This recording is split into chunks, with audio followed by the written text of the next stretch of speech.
Estét kívánok, a Joker Rádiót halljátok, és a Sufit, és itt van velem Kökény Attila. Szia Attila! Sziasztok, hello, csá mindenki, üdvözlök mindenkit. Hogy vagy Attila, hogy érzed magad? Látom, hogy fáradt vagy egy kicsit. Beleestem ebbe a valamilyen vírus, nem tudom mi az, és hát most már hogy lábadozok ki belőle, csak így ráment a hangszál, nem a hangszál, légcső, hurut, vagy mit tudom, azt sem tudom mi ez, de mindegy, nehezen éneklek, ennyi az egész. Tudom, én is voltam benne, úgyhogy ez csúnya vírus. Itt a gála. Hanyadik gála ez már neked? Hú, hát igazából az volt, hogy én 2010-ben volt nekem az első, aztán 2011-ben is voltam, és utána sajnos mindig úgy jött össze, hogy nem tudtam menni, de hál' Istennek most megint itt vagyok 2015-re, megérkeztem. És Jimmy dallal jöttél? Igen, hoztam egy saját szerzeményt, meg hoztam egy Jimmy dalt, igen.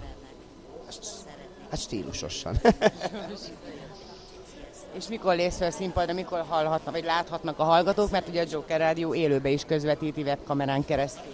Hú, hát figyelj, leszek Budapesten a Sztereós évbe, az 18-ai napot egy élőzenekars koncertem lesz. Például most indulok Győrbe, aztán tehát ilyen mozgalmas, rengeteget járok vidékre, inkább azt mondom.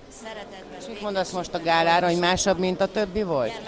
Az a baj, hogy nem tudom, mert nem láttam most se a fellépőket, senkivel nem találkoztam, mert csak befutottam, énekeltem és rohanok is el. És még egy kérdésem, hogy személyesen ismerted-e Zámbó Jimmy? Sajnos nem. Nem, nagy tisztelője voltam neki, de sajnos nem volt rá lehetőség, hogy megismerjem. És mit szeretnél még mondani a Joker Rádió hallgatóknak? Hogy csak a Joker Rádiót hallgassák. Nagyon szépen köszönjük! Sziasztok!